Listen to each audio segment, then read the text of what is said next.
അമ്മേ!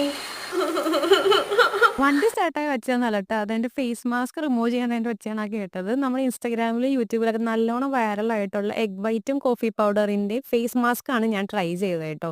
ഇത് രണ്ടും കൂടി മിക്സ് ചെയ്തിട്ട് അപ്ലൈ ചെയ്യുക. എന്നിട്ട് ഒരു ലെയർ ടിഷ്യൂ വെച്ച് കൊടുക്കുക. ഇങ്ങനെ ഞാൻ 2 ലെയർ ഇവിടെ ചെയ്തിട്ടുണ്ട് ട്ടോ. ആദ്യത്തെ ലെയർ ചെയ്തപ്പോൾ എനിക്ക് എങ്ങനെ ഇത് സ്റ്റിക്ക് ചെയ്യണമെന്ന് ഒരു ഐഡിയ ഉണ്ടായില്ല. രണ്ടാമത് ചെയ്തപ്പോൾ എനിക്ക് നല്ല രീതിക്ക് മനസ്സിലായി. ഞാനത് സ്ക്വയർ ആയിട്ട് കട്ട് ചെയ്തിട്ടാണ് ട്ടാ ഫേസില് വെച്ച് കൊടുത്തത്. പിന്നെ ഏകദേശം ഒരു 1 മണിക്കൂറോളം ഞാൻ ഈ ഫേസ് മാസ്ക് ഫേസിൽ വച്ചിട്ടുണ്ടായിരുന്നു. അതിന് ശേഷമാണ് ഞാനത് റിമൂവ് ചെയ്തത്. റിമൂവ് ചെയ്തപ്പോൾ സത്യം പറഞ്ഞാൽ ഞാൻ ഞെട്ടിപ്പോയിട്ടാ. കാരണം വൈറ്റ് ഹെഡ്സ് ഒക്കെ നല്ല രീതിയിൽ വരുന്നുണ്ടായിരുന്നു. പക്ഷെ ഇത് ഊരിയെടുക്കുക നല്ല പണിയാണ് ഗയ്സ്. നല്ല പണിയെന്ന് പറഞ്ഞാൽ നല്ല പണിയാണ്. അപ്ലൈ ചെയ്യുമ്പോന്ന് വെച്ചാൽ പുരുകത്തിന്റെ അവിടെയോ ഒന്നും അപ്ലൈ ചെയ്യാണ്ടിരിക്കുക. കാരണം ഇത് പറിച്ചെടുത്ത് കഴിയുമ്പോൾ നമ്മുടെ വൈറ്റ് ഹെഡ്സ് പോരുന്നതിന്റെ ഒപ്പം തന്നെ മുടിയും പോരും ഗയ്സ്.